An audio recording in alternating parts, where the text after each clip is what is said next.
लोग जानबूझ के किया असामाजिक है। लोग है यहाँ पे ये झंडा, लाल झंडा लेके आया था और जानबूझ के ढकला है सबको, जानबूझ के। क्या दीदी क्या हुआ था आप लोग? कहा तुमने, एक ढलान था वहाँ पर खड़े थे, कुछ आदमी आया झंडा लेके सब गिरा दिया, अचानक से गिर गया, गिरे तो गिरे तो पटक गए और मेरे ऊपर 10 आदमी के खड़ा हो गया। बचते नहीं आपके ऊपर कोई चढ़ गया था? 10 आदमी, 10 से ज्यादा होगा। तब एक लड़का था, हटा कर दे रहा, उसके बेल्टी पकड़े और हम उठे। क्या चीज? स्थिति बहुत गंभीर बनी हुई है वहाँ पे। कितने? मैं मौत के मुंह से घूम कर गया हूँ, प्रशासन की वहाँ पर कोई व्यवस्था नहीं है। Hello everyone, good morning. तो कैसे हैं आप लोग? आई होप आप लोग अच्छे हों और स्वस्थ ही हों, क्योंकि सुबह सुबह आंख खुली और न्यूज़ पर नज़र गई तो बहुत बड़ा हादसा हो गया अपने कुंभ में, जिसकी उम्मीद नहीं थी और प्रशासन बराबर अपना पूरा 100% दे रहा था। चूंकि कल थोड़ी सी मिस्टेक हुई, उसकी वजह से इतना बड़ा हादसा सामने निकल कर आया है, जहां पर अभी कोई सरकारी आंकड़ा निकल कर नहीं आया है। लेकिन जैसे लोग वहां पे जिनके परिजन खत्म हुए या जिनके परिजन वहां पे इकट्ठे थे, उनसे पत्रकारों ने पूछा तो कोई 35 बता रहा, कोई 10 बता रहा, कोई यहाँ तक कि लोग ये भी अंदेशा लगा रहे हैं कि 100-200 लोग भी हो सकते हैं। दोस्तों, इतनी बड़ी दुर्घटना हो गई है मैं जिसमें कहना चाहूंगा कि वहाँ पर प्रशासन दीजिए, वरना आज मौनी अमावस्या के दिन में और न जाने कितने हादसे होंगे वहाँ पर, और कितने जिसको सुनकर मन बहुत ज़्यादा परेशान है और विचलित भी है। लेकिन आस्था का जो है आप सैलाब देख सकते हैं। इतना कुछ होने के बावजूद भी आस्था नहीं रुक रही है, लोग नहीं रुक रहे हैं। जो लोग पैदल चल रहे थे इतने दिनों से, वो लोग भाई कैसे रुक सकते हैं? वो तो जाएंगे ही, वहां पर पहुंचेंगे ही, और कुछ भी हो, लेकिन हमारी आस्था को कोई डिगा नहीं सकता। अभी एक बात जो मैंने अभी आपको शुरुआत में लगाई, मैं आगे भी लगा दूंगी, क्लिप पूरी देखिएगा आप लोग। वहां पे जो चश्मदीद थे उन्होंने साफ कहा है कि वहां पे ढलान थी और कुछ झंडे वाले लोग आए थे, उन्होंने जैसे ऐसे लगा उनको धक्का दिया, जिससे वो लोग गिरते चले गए, उस पर और सारे लोग भी गिरते चले गए। इसकी वजह से ये बहुत बड़ा हादसा हुआ है। तो हो सकता है कि इसमें कोई बड़ी साजिश भी हो, जिसके तहत इतना बड़ा हादसा हो गया है। और यहाँ पर मैं शासन प्रशासन से एक अनुरोध और करना चाहती हूँ कि जो वीआईपीज हैं उनकी गाड़ियां अंदर आप भेज रहे हैं, जो सामान्य पब्लिक है उसके लिए आप बैरिकेटिंग लगा रहे हैं, आप रास्ते बंद कर रहे हैं। अखाड़ा साधु संतों की जा रही थी तो बैरिकेटिंग कर दिया, कंटिन्यू जाते तो कोई दिक्कत नहीं थी, लेकिन वो जो बैरिकेटिंग कर दिया उसके बाद से क्या हुआ ना कि पूरा जाम सा लग गया, पूरा जाम लग गया और इतनी भगदड़ मची। इन सब कारणों की वजह से भी बहुत कुछ हद तक ये चीजें घटित हो गई हैं। इसी वजह से भीड़ और ज्यादा हो गई है।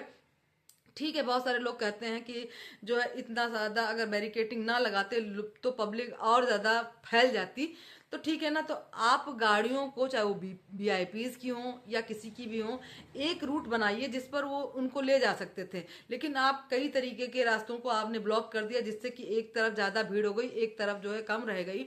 इसकी वजह से ये इतना बड़ा हादसा हुआ जिसमें बहुत सारी जानें गई। भगवान उनकी आत्माओं को शांति दें। लेकिन भाई बहुत ही दर्दनाक घटना है। जितना उमंग उत्साह हम लोगों के अंदर था, कहीं ना कहीं थोड़ा सा मातम और दुख महसूस हो रहा है कि हमारे जो है धर्म स्थल पर इतना बड़ा हादसा हो गया। भगवान जी से इतनी उम्मीद नहीं थी, लेकिन भगवान ने बहुत बड़ा हादसा होने से रोक दिया है। अब बहुत कुछ हो सकता था, इतने पे भी हमारा प्रशासन अलर्ट हुआ और बहुत जल्दी जल्दी सारा कुछ हटा दिया। जहाँ करोड़ों की संख्या में लोग हों, वहाँ पर उनको कंट्रोल करना भी थोड़ा सा कठिन हो जाता है।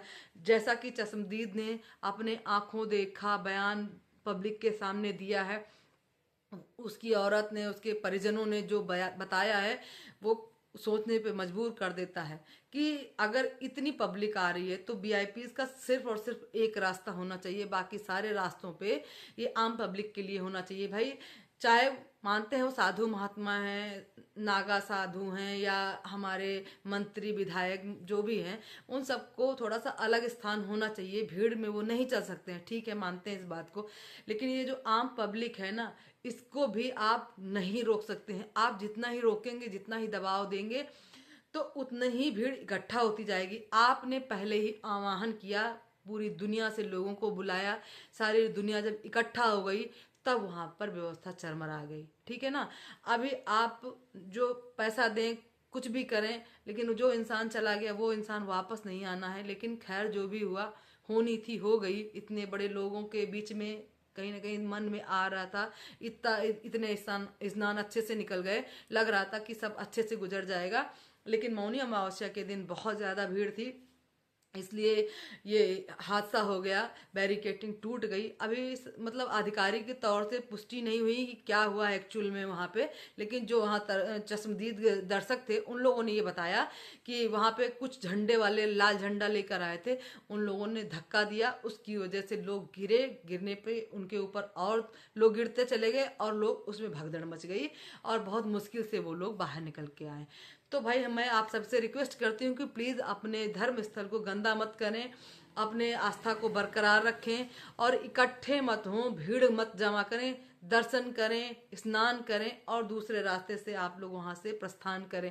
वहाँ पर अगर आप लोग जमघट लगा लेंगे, भीड़ लगा लेंगे और दिन रुकने का इंतज़ाम बनाएंगे तो भीड़ कम नहीं होगी और फिर ऐसे हादसे होंगे, तब हम फिर सरकार पर ब्लेम लगाएंगे। तो हमारी सबकी भी रिस्पॉन्सिबिलिटी बनती है कि हम लोग अपने से जो हो सके उसका 100% दें और अच्छे से अच्छे शासन और प्रशासन के साथ में अपना सहयोग देकर अपने धर्म स्थल को और महान बनाएं, जैसा कि अभी जो हादसा हुआ है ऐसे हादसे दोबारा ना हो। दोस्तों, अगर मेरी बात से सहमत हैं तो प्लीज़ अपनी राय कमेंट बॉक्स में ज़रूर दीजिएगा और अपना और अपने परिवार का बहुत बहुत ख्याल रखिएगा और हर हर गंगे। मिलती हूँ नेक्स्ट वीडियो में, तब तक के लिए बाय बाय।